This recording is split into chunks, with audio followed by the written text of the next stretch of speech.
Without David and his vision and his way of viewing the world, and without the resources that he's been so generous to put at our disposal, none of this would be happening. And in a minute, I'm going to talk about all the different victories that we've won. They've been pretty stunning. We'll bring up some members of Truth Revolt to talk about exactly what we do on a day-in, day-out basis. And I think that you'll all be pleased to hear about the victories that we've been having and the fights that we continue to fight. But I want to start with something that happened on March 8th. On March 8th, a miracle occurred, a true miracle. Nancy Pelosi's face moved. And her face opened and sound emerged from it. And here's what she said. She said, I asked a Republican, I can't really do a Nancy Pelosi impression because I don't have dentures and it doesn't really work. She says, I asked a Republican friend why his party remains so opposed to extending the vital lifelines for struggling families and really hungry children. First of all, she doesn't have any Republican friends. It's Harvey the Bunny. She says, this colleague's response was telling in its blunt nature and its stunning honesty. What he says was to the Republican caucus, these people you are talking about are invisible, and the Republican caucus is indifferent to them. Now, all of us know, well, or should know that, I mean, look, it's true. We all hate children. I mean, as you know, you've been seeing me walk around all weekend long with the child that I hate. I hate her more than anything in the world. She's despicable and horrible, and I can't wait to starve her. But the point of what Pelosi's saying is very effective and very real, and it's about the narrative. What the right does wrong, the reason that conservatives continue to lose is because instead of discussing things in terms of morality, instead of discussing things in terms of ethics, in terms of right and wrong, in terms of good and evil, the right tends to discuss things in terms of policy, in terms of efficiency, in terms of what works and what doesn't. So, for example, when Barack Obama talks about raising the minimum wage to $10.10, the right simply says, oh, well, that's not going to work. That's going to make people lose their jobs. And Barack Obama says, well, don't you care about poor people? Barack Obama wins that argument. It's why even a majority of Republicans believe in raising the minimum wage. The argument against raising the minimum wage is actually not on an efficiency basis. The argument against raising the minimum wage is you do not have a right to tell somebody what they're going to pay you. In the same way that you don't have the right to tell somebody that they're going to work for you for a given amount of pay. That's against the 14th Amendment. The 13th Amendment. We abolished slavery in this country. In the same way, the converse is that you cannot force or should not be able to force a business to pay a given wage. Everything needs to be discussed in terms of morality on the right. Instead, it's being discussed, again, in terms of policy and efficiency. It's why Mitt Romney lost. It's why Republicans continue to lose. And it's true on issue after issue after issue, ranging from foreign policy to domestic policy. It even is true with regard to Israel. Benjamin Netanyahu is a wonderful prime minister. He's doing a tremendous job. And Bibi gave a very good speech at AIPAC. I don't know how many of you saw his speech at AIPAC this year. It was really a pretty good speech. And in the speech, he did this. He drew kind of the moral gap between Israel and its enemies, for example. And he said that Israel is a wonderful country. It's a democracy. It has human rights. It has women's rights. It has gay rights. And then if you look at its opponents, if you look at places like Iran, if you look at places like Turkey, if you look at places like Sudan, these are all places where they don't have any of these things, and they're evil. Israel's enemies are evil.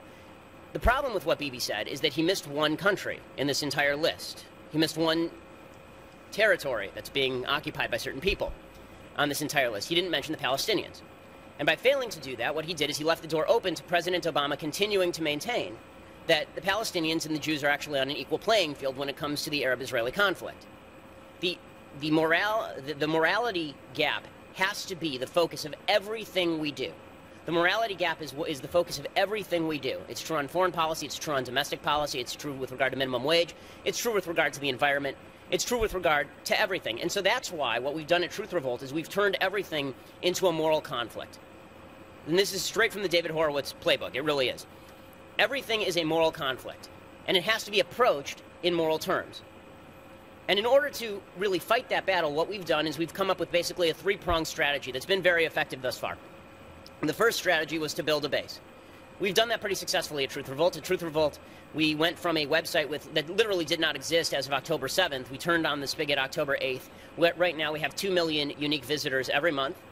We have 4 million page views every month. By way of comparison, it's about twice the size of Front Page Mag in about 5 months, as opposed to Front Page, which has been around for about 16 years. We built that base. We get people to sign petitions. And then the next thing we do is we activate that base. And activating the base is really the key. So we're going to talk on the panel about a lot of the victories that we've won, and it's been a pretty stunning run of success. I mean, you saw there, Martin Bashir didn't show the entire clip because it's about a minute and a half long, but Martin Bashir, when he mentions Thomas Thistlewood, that was the famous clip, infamous clip, in which Martin Bashir suggested that someone should forgive the language, piss and shit in Sarah Palin's mouth. Right? He said that on the air, on MSNBC.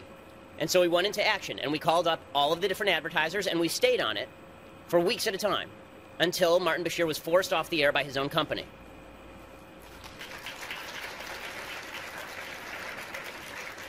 You saw Alec Baldwin, that tape of him walking around saying something that rhymes with clock-sucking flag. And you saw Alec Baldwin do that. And we immediately called up the Gay and Lesbian Alliance Against Defamation, who was loath to condemn him, by the way. We called up the parents and families of lesbians and gays. We got them to condemn Alec Baldwin, and within a week, he was off MSNBC.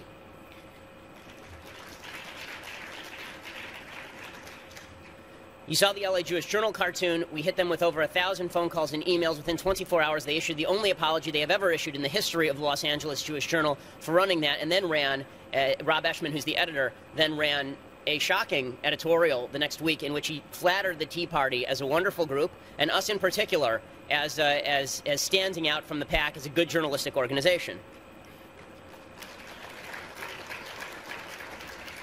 When CNBC's Steve Leisman, you saw the clip from CNBC, when he asked that Mexican music be pulled up for Ted Cruz, we hit all of his advertisers. We began calling his advertisers, and within literally about 5 hours, he'd come out on Twitter and apologized for the whole thing. This is what we do. We hit them between the eyes as hard as humanly possible. That's all we're focused on, because the only thing that matters is victory. And the only way to win victories is to speak in these moral terms. It's to find areas where they step out of line and to club them as hard as you can in the head until they stop moving. It is the only way to win victories. Scalps matter. Victories matter. And we can talk about, you know, all the intellect that the center is rife with, and it is. I mean, it's a rich, diverse group of people at the center who provide the intellectual capital for the movement. There's no question about it. But what we are at Truth Revolt is we're the tanks, we're the front lines. I mean, it's our job to go out and do the dirty work that nobody else wants to do. We'll do all the things that get us condemned in the press. We'll do all the things that have our own side condemning us. We don't care, because somebody has to stick the knife in.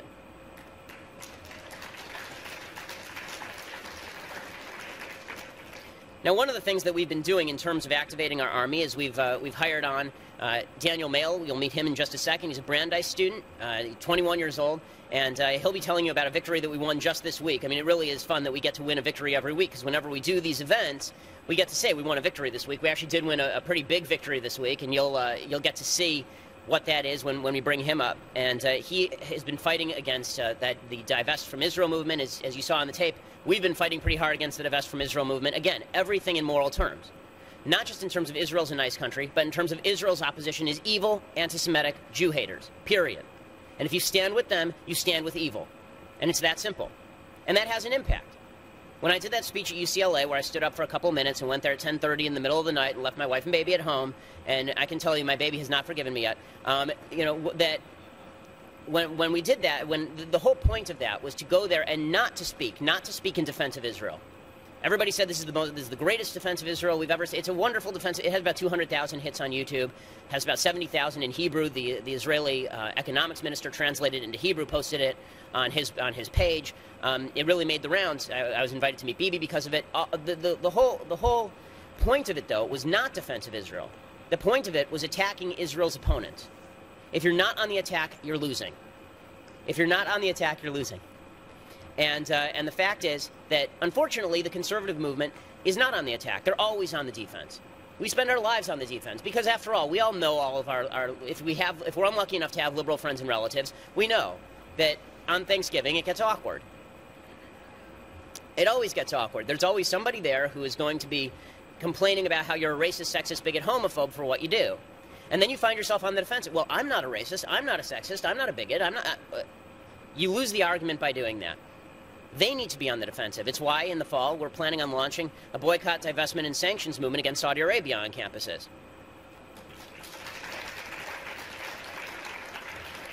It's why we're going hard against the evil and despicable organization J Street, which is using a fake pro-Israel message in order to infiltrate the pro-Israel movement and destroy it from within.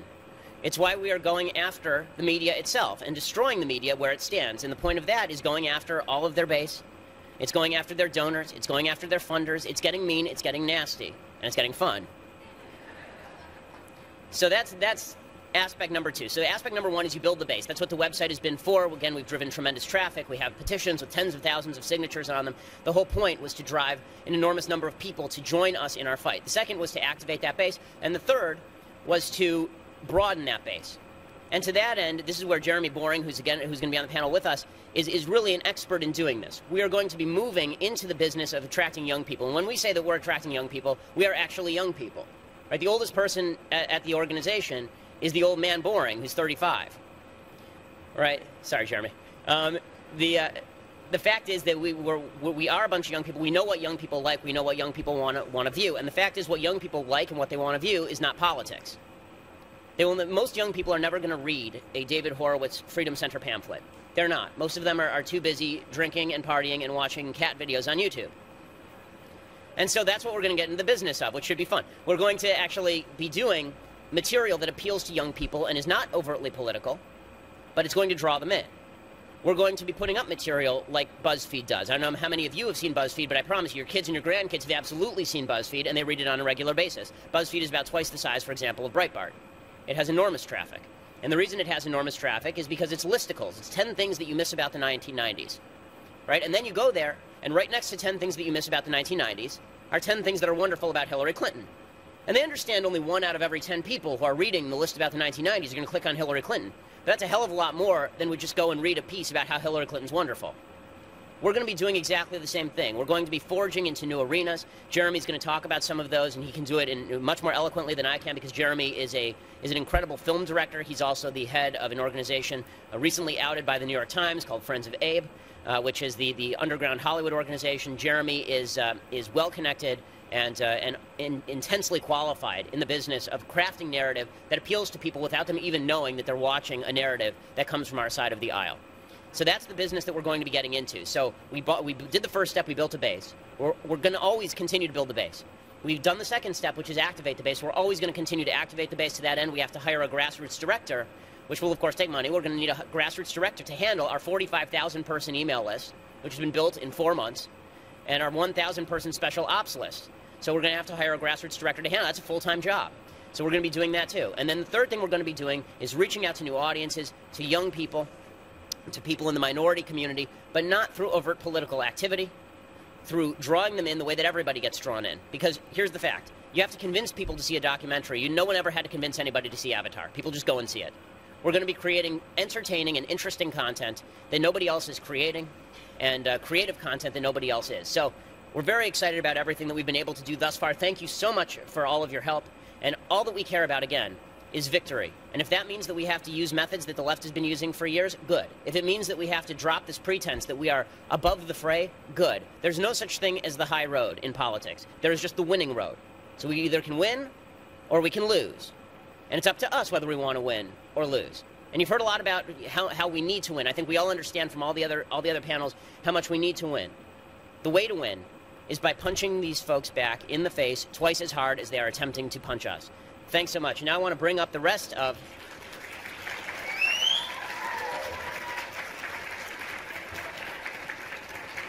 I want to bring up some of the other folks at Truth Revolt. Jeremy Boring, the managing editor, who's done a stellar job. And Alicia Krause, who you'll remember from...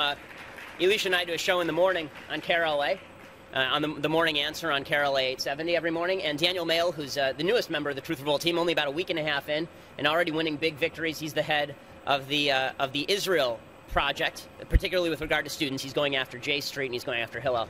So I think it was Wednesday morning. I woke up and I was searching Twitter, hashtag Israel, and a picture of Harvard college students at Yasser Arafat's grave. If we could show that. So this trip was sponsored by Boston's Combined Jewish Philanthropies. It was sponsored and endorsed by Harvard Hillel. It was sponsored by Hillel International. I wrote a piece saying that Harvard University students had honored Yasser Arafat. They took a photo next to his tombstone.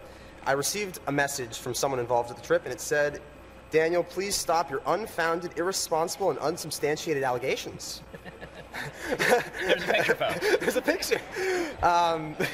Pretty remarkable.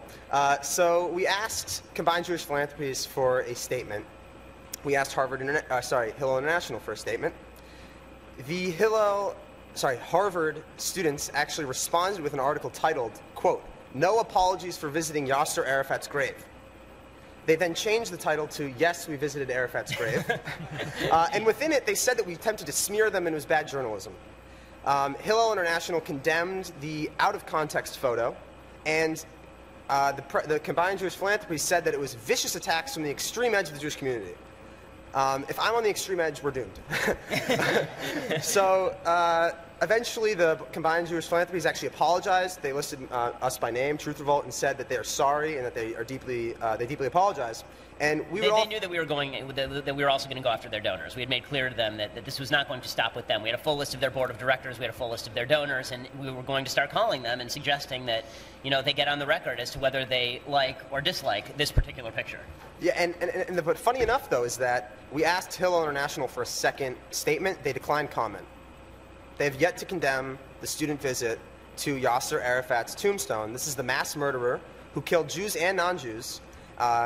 And they're claiming that it was, the students at least are saying that it's the Palestinian narrative. So my question is, why does the Palestinian narrative require going to the grave of a mass murderer? Why can't you go to the grave of a 15-year-old who was indoctrinated and forced to blow himself up in the center of Tel Aviv? Why does it have to be Yasser Arafat? And Combined Jewish Philanthropy has said that the students were sorry and that they deeply regret everything that happened, and that everyone is basically sorry. Yet, just an hour ago, the leader of the Harvard-Israel Trek 2014 posted this on Facebook in response to a rabbi who had spoken up against the visit. Quote, "I had hoped that somebody whom I respect as an educator and a teacher would understand the need to engage in these issues in a sophisticated and nuanced way. Sadly, the Jewish people can often be our own worst enemy, and your hurtful and irresponsible attacks have caused great harm to the Jewish community, to the best Harvard student leaders working to promote Israel on campus, and to me." So the question is, why do these students and organizations think that it's necessary to visit the grave of a mass murderer? Especially on a trip that's supposed to promote pro-Israel content.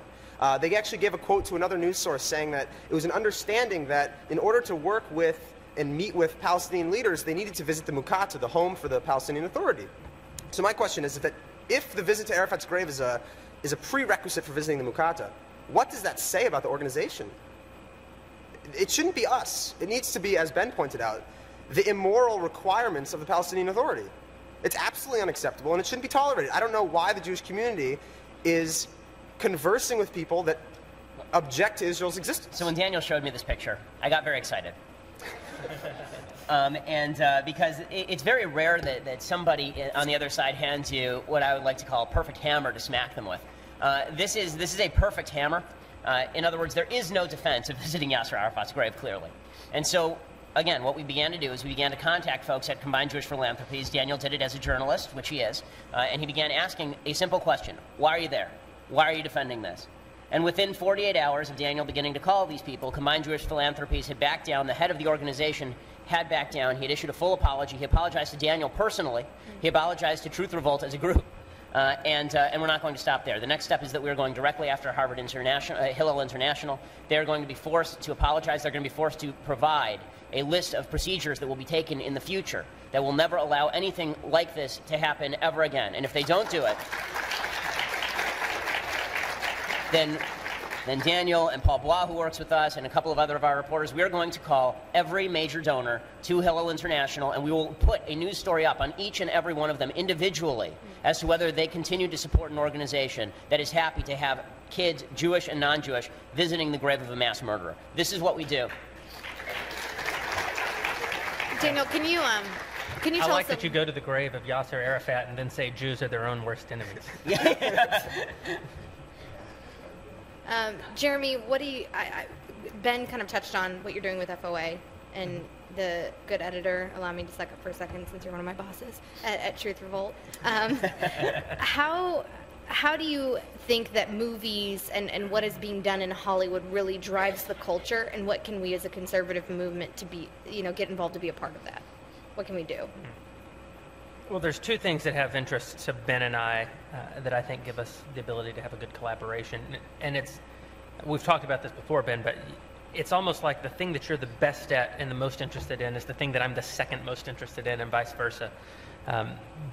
Ben understands political warfare because he studied at the feet of great masters like David Horowitz and Andrew Breitbart.